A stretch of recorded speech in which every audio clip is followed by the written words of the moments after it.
Eu vou começar passando rapidamente pelo código do Dijkstra com o heap, que é basicamente a implementação daquele pseudocódigo que a gente acabou de ver, né, que a gente viu em detalhes. Então é só para destacar, olha só, esse Dijkstra com heap, a gente começa inicializando todo mundo como, entre aspas, mais infinito, aqui como não encontrado, né? Predecessor -1, só a origem com 0. Só que a gente começa criando o heap. Aqui vocês veem aquilo que eu tinha comentado, ó.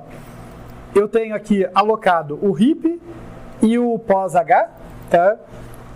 Que é o meu auxiliar aqui que me diz onde no heap que eu encontro cada elemento. Vejam que aqui eu estou usando uma estruturazinha chamada element, tá? Por quê? Porque o meu heap tem duas coisas, ele tem sempre o rótulo e a prioridade. Se eu for lá em cima, ó, vocês vão ver que eu tenho aqui o tipo element, ele tem chave e conteúdo. A chave é onde é a prioridade, é o que eu uso para definir ali quem tem que ficar para cima ou para baixo, e o conteúdo é o rótulo, tá? É onde eu vou guardar o vértice. Outra coisa, aqui estão as formulazinhas, tá? Então sempre que eu falar assim, olha, vou me comparar com o meu pai no heap, ou com o filho esquerdo, com o filho direito, são essas fórmulas que dão a posição em que esses elementos estão a partir da minha posição.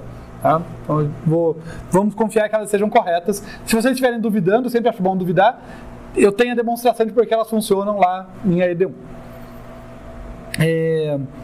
Voltando para o Dijkstra com heap, então, a gente está aqui, olha, alocou o H, alocou o pos-H, e aqui eu venho colocar, olha só, vou colocar todo mundo do heap, né? Eu estou fazendo essa estratégia. Em geral, como eu falei para vocês no pseudocódigo, construir o heap não é tão simples assim. Mas como esse heap é extremamente homogêneo, o único cara diferente é a origem, que tem valor 0, o resto todo mundo tem valor mais infinito, né? No caso int max, eu estou simplesmente colocando todo mundo ali, ó, tá? No meu heapzinho ali na posição i, eu coloco a chave é o dist do i e o conteúdo é o rótulo do i, tá? E eu começo dizendo, olha, onde que está o elemento i? Na posição i. Estou preenchendo do jeito mais bobo possível para inicializar. Claro que tem uma exceção, né? A origem tem que estar na primeira posição. E é por isso que eu invoco essa troca aqui, tá? Essa chamada da troca tá fazendo exatamente isso, falando, olha, onde quer que a origem tenha caído, porque não necessariamente a origem é o vértice 0, né? Com rótulo 0, ele é um parâmetro. Eu posso receber qualquer vértice como sendo origem. Eu vou trocar ele com quem está no 0 no meu heap, tá? Destacando isso. Em geral, isso não é uma operação segura de heap. Quando eu quero mover caras de posição no heap, é com a sob heap e com a desce heap. Isso é uma exceção, porque eu estou numa situação em que todo mundo tem o mesmo valor aqui de chave, o mesmo valor de dist, exceto a origem. Então, qualquer configuração dos meus vértices, nesse momento, que coloca a origem no 0 e o resto em qualquer ordem, é um heap válido. Tá? Porque todo pai e filho vai empatar, exceto a origem que vai estar no começo.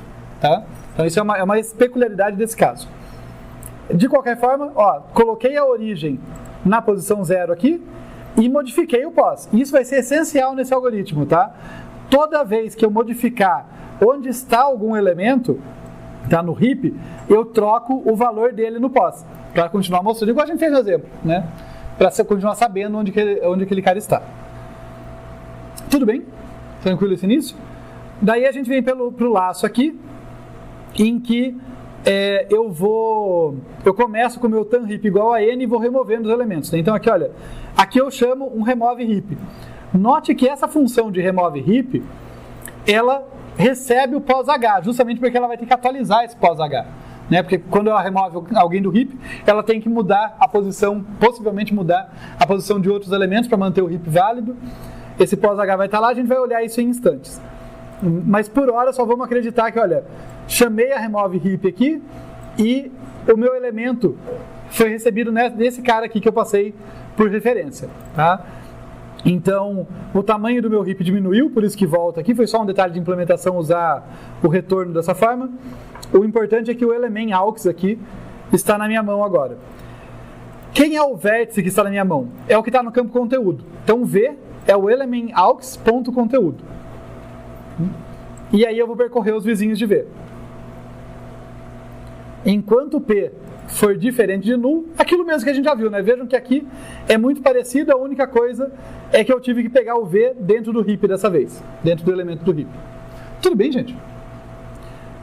Aqui eu estou percorrendo a lista dos elementos, eu estou olhando aqui, olha, para cada elemento da lista de adjacência que eu tenho no destino aqui com um determinado custo, se o caminho que eu acabei de encontrar, quer dizer, o dist v mais o custo da aresta que vai de v para w, for menor, atualizo o valor, atualizo o predecessor e atualizo o heap. Tá? Essa foi só a maneira que eu implementei para atualizar o heap. O que eu faço aqui?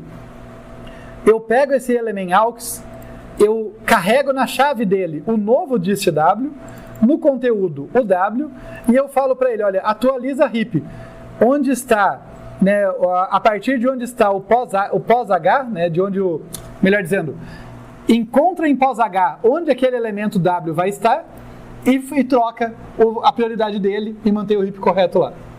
Tá? Nesse alto nível a gente vai acreditar que ele faz isso. Tudo bem, pessoal? Tá? Então, se a gente acreditar que a atualiza heap faz o que promete e que a remove heap faz o que promete, o nosso Dijkstra com heap, que roda em tempo m log n, está funcionando. Acabou aqui. Beleza? Vamos ver então, porque a gente não é muito bom nesse negócio de acreditar, né? A gente gosta de olhar com mais detalhes. E por a gente eu quero dizer eu e vocês forçados, fazer o quê, né? A gente vai olhar aqui então as operações que a gente tem. Eu não vou passar por todas elas, eu vou focar nas que o algoritmo tem, as outras fica pela curiosidade de vocês podem olhar depois. Então, a remove heap, né? A remove heap é bem importante, é a operação que está nos devolvendo o vetor com menor dist a cada iteração, né? O que ela está fazendo aqui, ó? Ela está pegando aqui, olha, esse cara foi o que eu passei por referência, né? Então ela está guardando, o cara que está no valor V0, ela está copiando para o conteúdo do P de X, né? É o cara que ela vai devolver, é o elemento que ela vai devolver. Logo depois, ela substitui. Lembra que eu falei para vocês que, olha, como que eu faço remoção no heap? Eu não posso deixar buraco. Então, se eu tiro o cara da primeira posição, eu pego o último, coloco ali, naquela posição, e mando descer para estabilizar a posição. É isso que eu estou fazendo aqui, olha, eu copiei o V0, que é o cara com menor prioridade, no nosso caso com menor dist, para o asterisco P de X, é o que eu vou devolver. Eu troco quem está na última posição, né? M aqui é o tamanho do meu heap. Tá? Eu estou sempre mantendo esse M como sendo o tamanho do meu heap. Ele vai de 0 até M-1. Eu troco o cara da última posição para a posição 0. Agora o meu heap vai uma posição a menos. Tá? Porque o cara que estava na última posição jogou para 0, então encurtou o meu heap. Tirei um cara de lá. Quando eu faço isso, eu faço essa troca, eu tenho que fazer a troca do pós também. Tá? Isso tem que lembrar, é chatinho. Tem que manter o vetor pós, tá? Que está lá me dizendo onde está cada elemento. Tá? Então, eu troquei o cara que está no V-1 para o 0, eu chego aqui e troco. A sintaxe fica muito feia, tá? Eu sei que fica feia, mas vejam, o que eu estou fazendo aqui é pegando aqui, olha, lembra que o vetor pós, que a gente viu no quadro aqui, ele era indexado pelo rótulo dos vértices? Então o que eu estou fazendo é isso, eu pego aqui, olha, qual que é o rótulo do vértice que estava na última posição? Está no campo conteúdo, esse vértice, né? O rótulo.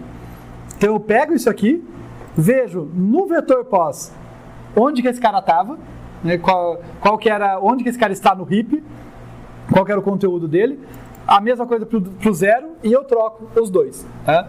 Então, se eu movi o cara da última posição para a posição 0, aqui eu vou fazer a mesma coisa, né? Eu vou trocar os conteúdos respectivamente aqui. Tá legal, feito isso aqui, tá faltando chamar o desc heap. Tá? Ou seja, está faltando falar para aquele cara que eu forçosamente coloquei na primeira posição, para ele descer até estabilizar, ele descer enquanto tiver um filho que tem prioridade menor do que a dele. Tá? É isso que a gente faz no desc heap aqui. Na desc heap, se a gente for olhar, eu não vou passar por todos os detalhes, ela tem os critérios aqui chatinhos, mas vocês vão me perdoar com facilidade. Isso aqui porque a chatice dessa função, eu falei a mesma coisa quando a gente viu lá em AED1, é só porque, como ela tem 2 filhos, tem que fazer vários testes para descobrir qual é o menor dos meus filhos. Tá? Então, em vez de ficar enchendo o saco de vocês com o código, só entendam por que o código tem que ser criterioso. Se eu estou fazendo uma desc heap, pensem no nome, né? Desc heap. Eu vou pegar um cara, eu não estou confiando que esse cara que está numa posição alta tenha a prioridade correta para aquela posição. Então, eu vou comparar ele com os filhos e trocar. Só que eu não posso trocar ele com o maior dos filhos dele. Imagina que ele tem, com o menor, perdão. Imagina que ele tem uma prioridade maior do que dos dois filhos. Tá? Então ele está violando a regra do heap para os dois lados, ok? Se eu trocar ele com o maior dos filhos dele, esse filho, quando chegar na posição de raiz, vai estar violando a propriedade com o outro filho. Entende? Tá? Para respeitar a regra do heap, no caso do heap de mínimo, o cara que está na raiz tem que ser, de uma sub-árvore, tem que ser menor do que ambos os filhos. Então eu tenho vários testes aqui, tá? Esse while, mais esse if e tal, basicamente porque eu tenho que descobrir se eu tenho dois filhos, porque pode ser que eu só tenha um. Tá? Então pode ser que esteja estourando o tamanho do heap e eu não tenho dois filhos, mas se eu tiver dois filhos, qual deles é o menor? E trocar especificamente com esse. Conceitualmente é super simples, né? Troque com o menor dos seus filhos. Né? Se você tiver uma prioridade maior do que de um dos seus filhos, troque com o menor deles. Para fazer isso, tem um monte de detalhezinho técnico, porque pode ser que um dos filhos não exista, né? Eu posso só ter filho esquerdo e não filho direito. Pode ser que os dois existam, mas um deles é maior do que o outro não é. Os dois são menores, mas ou o esquerdo é o menor absoluto, ou o direito é o menor absoluto. Então, tem esses detalhes todos que eu vou pular, né? Felizmente para mim, e acho que para vocês também eu não vou entrar nesses detalhes todos. Mas o importante é, uma vez que eu identifiquei esse F aqui, é o meu menor filho, eu consegui identificar isso, eu basicamente troco o pai com o filho e eu troco no vetor pós também, né, o pai com o filho. Sempre o vetor pós tem que estar casando com isso, ele tem que ter a posição atual do elemento. Então sempre que eu trocar dois caras do heap, eu tenho que trocar no vetor pós também. Beleza? Tudo bem, gente? Vejam que esse laço ele vai continuar enquanto eu não tiver estabilizado, tá? Então não é uma troca só, né? Eu vou trocar esse cara com os filhos dele, com o menor dos filhos dele, mas se ele for para uma posição que ele ainda é maior do que um dos filhos, vai fazendo isso de modo recorrente, nível a nível da árvore, até estabilizar, até ele chegar num ponto ou que ele não tem filho, ou que se ele tiver filho, ele é menor do que os filhos dele. Estamos quase lá, tá, gente? Esse foi o desse heap. A outra operação que a gente faz, que é essa operação diferente, é a atualiza. Vamos encontrar a atualiza aqui. E daí eu tenho um quiz para vocês, porque, né, não vamos nos despedir e finalizar o conteúdo sem um quiz. Na atualiza heap, vejam só. O que eu faço? Eu tenho aqui element V, recebe o pós e o element X, tá? Quer dizer, eu estou atualizando o elemento X com a nova prioridade dele. Olha como que eu faço isso.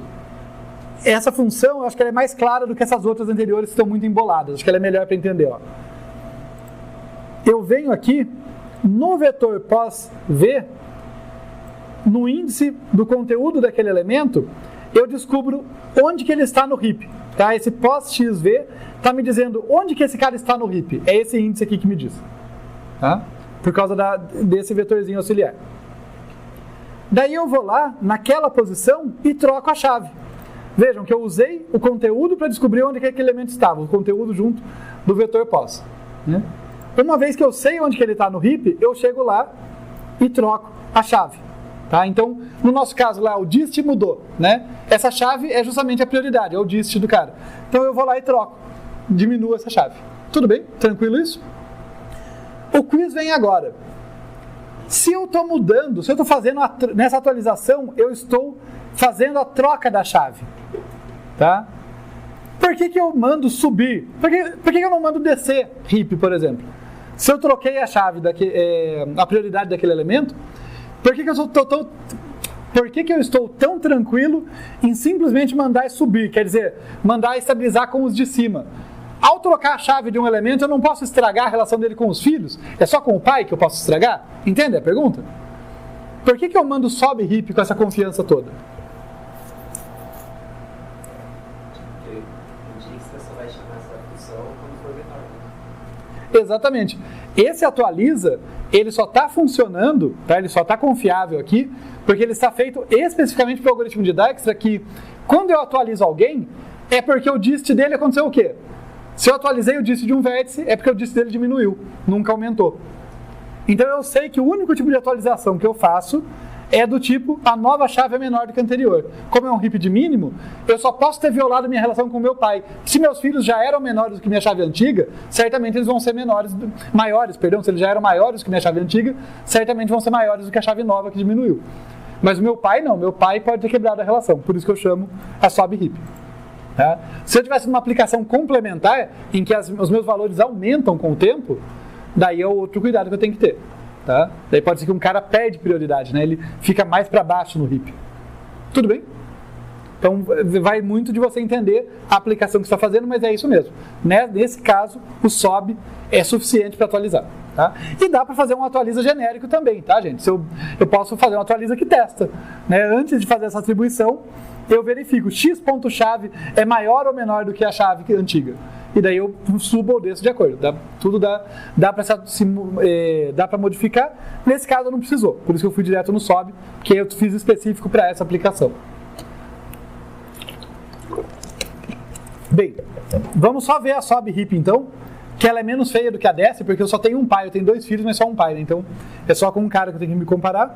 E a gente finaliza esse review de heap.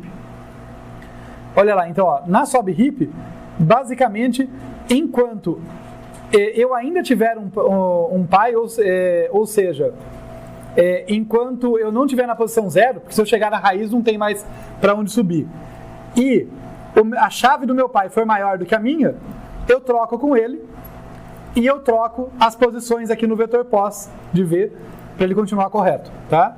E o jeito que eu subo na árvore é sempre, olha, o meu valor f recebe pai de f, né? Então, eu troco a minha relação, se o meu pai for menor do que eu, quer dizer, se eu entrei nesse laço aqui é porque meu pai tem valor maior do que eu, perdão, né? Se o meu pai for maior do que eu faço a troca com ele, tá? Ocupo a posição dele, e depois, para continuar subindo na árvore e testando para cima, eu faço o f, recebe pai de f, tá? É uma funçãozinha bem mais tranquila, bem mais sossegada e que corresponde exatamente ao que a gente viu no exemplo, tá? Que a gente fez o SOB ali. Tudo bem, pessoal? Tá? Heap é uma estrutura de dados que dá um pouquinho de dor de cabeça por causa desse jeito que ela está no vetor, mas ela trabalha com essa lógica de árvore sempre pulando, então a SOB desse heap saltam posições, né? Não é aquela coisa de olhar para adjacente e tal. É por isso que ela é eficiente, mas ela é menos intuitiva por causa disso. Vale olhar com calma depois. Mas para a gente concluir, vejam que a gente conseguiu estudar, então projetar juntos aqui um algoritmo muito eficiente para cálculo de caminhos mínimos em grafos com pesos, que era uma coisa que a gente não tinha visto antes, como lidar com grafos com pesos. E a gente viu como fazer um algoritmo, transformar a eficiência desse algoritmo quase em linear. Tá igual nosso algoritmo de ordenação, né? Não chegou no linear, mas ficou quase linear ali, usando uma estrutura de dados bem colocada. Tá? Que é uma coisa recorrente em computação, você melhorar a sua solução encaixando essa estrutura lá. Tá? Então esse foi o último tema novo do nosso curso, tanto o algoritmo de Dijkstra, né, como o uso do heap para melhorá-lo, conseguir essa versão mais eficiente do algoritmo. Na próxima aula a gente pode trazer dúvidas, questões da lista ou dúvidas gerais e tal, e que é a última aula antes da prova. Né? Tá? Então fechamos, pessoal.